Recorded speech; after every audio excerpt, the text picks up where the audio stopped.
Alors vous le savez, quand on parle Téléthon, on parle également de recherche un petit peu. On va essayer de vous faire des choses un petit peu simples, mais pour comprendre pourquoi il y a des maladies génétiques, voilà, waouh, que c'est beau, ils sont fous en la tyrolienne là-bas, ils sont extraordinaires. On va essayer de vous expliquer un petit peu comment ça marche avec notre invité. C'est Marion Mathieu. Bonjour Marion, Bonjour. Vous êtes scientifique. Alors certains vous avez vu déjà l'année dernière quand nous étions pour le Téléthon à Sainte-Maxime. Vous faites partie de toute l'équipe de Tous Chercheurs qui est basée à Marseille. Alors cette équipe de Tous Chercheurs, vous êtes quoi exactement vous? Alors c'est une association qui a été créée par une chercheure de Lumini et on travaille en fait, on organise des stages de vulgarisation pour expliquer plus en détail la génétique, la recherche, le métier de chercheur, aussi bien aux scolaires et aux associations de malades notamment. Alors nous avons devant nous justement une maquette extraordinaire, ça vous l'avez jamais vu. En fait c'est une cellule de notre corps. Cette maquette nous a été prêtée par le CNRS de Villefranche-sur-Mer, on les a remerciés. Comment ça marche? C'est quoi une cellule? Expliquez-moi Marion les différents... Alors, et à Ambo aussi, vous allez nous expliquer qu'est-ce que nous avons devant là. Alors la ça, cellule humaine en fait. Exactement, donc ça c'est grossi en gros 10 000 fois les cellules qui constituent notre organisme.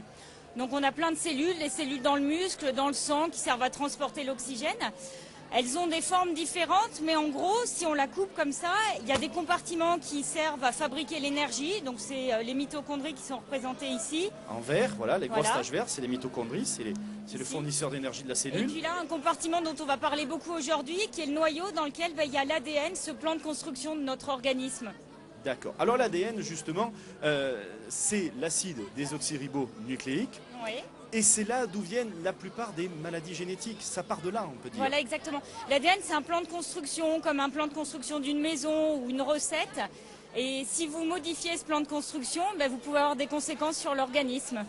Il y a quand même plus de 6 à 8 000 maladies Oui. rares, dont 80% sont d'origine génétique. D'accord. C'est-à-dire qu'elles sont dues en fait à des modifications justement dans cet ADN, dans ce langage, et donc qui ont des répercussions et provoquent des maladies. Savez-vous qu'il y a quand même 3 millions de patients en France, 3 millions de patients qui souffrent d'une maladie génétique rare. Alors, donc, cet ADN, il peut avoir un petit bug, un petit problème, Oui. et ce qui nous amène justement à cette maladie. L'ADN, ça représente quoi? Ça ressemble à quoi un peu? Alors ici, ou alors même sur ce modèle en fait, l'ADN, si on le débobine, ça a une structure de double hélice avec des barreaux, et le message en fait est inscrit le long de ces barreaux avec l'équivalent des lettres de l'alphabet, sauf qu'au lieu d'avoir 26 lettres, le langage ADN est codé et écrit à l'aide de 4 lettres qui sont les lettres ATGC qu'on a.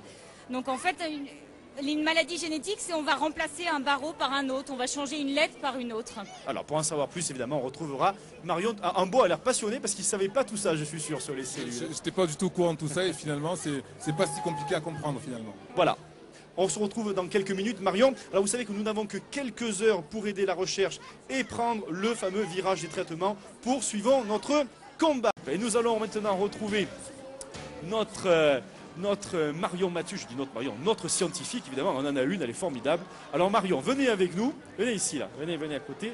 Vous avez, on va redire deux mots, parce que moi, j'ai pas très bien compris en deux mots cette fameuse histoire de double hélice. C'est l'hélice, c'est quoi exactement l'ADN? C'est là que devient, les problèmes, ils viennent tous de là, les problèmes de ceux qui ont des maladies génétiques. Voilà. Cette hélice, c'est un grand langage, et donc c'est l'ADN qui est fait de...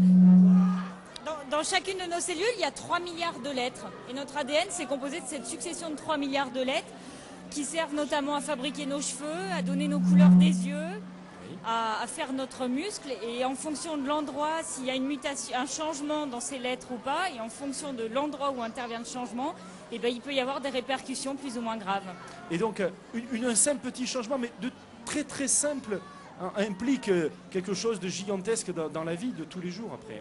Peut impliquer, mais implique pas forcément tout le temps. Il y a certains changements qui font qu'on a les yeux bleus ou les yeux verts ou les yeux marrons. Et il y a 36-37, n'oubliez pas. Et après, il y a d'autres changements qui peuvent être plus graves, effectivement. Voilà, alors Marion, toute l'équipe, vous êtes INSERM, Institut National de la Santé et de la Oui. Recherche Médicale. Donc le Téléthon, évidemment, c'est le seul moyen pour faire vivre l'AFM qui permet donc de redistribuer cet argent aux chercheurs, de redistribuer aux familles et de soutenir les essais. Ça, c'est très Voilà. important de le dire. La recherche, elle avance à petits pas et on essaye de faire le maximum, mais on ne peut pas programmer, en fait, l'état d'avancement des recherches. Merci Marion, on se retrouvera bien entendu pour d'autres aventures scientifiques. J'espère que vous nous annoncerez des bonnes nouvelles de recherche.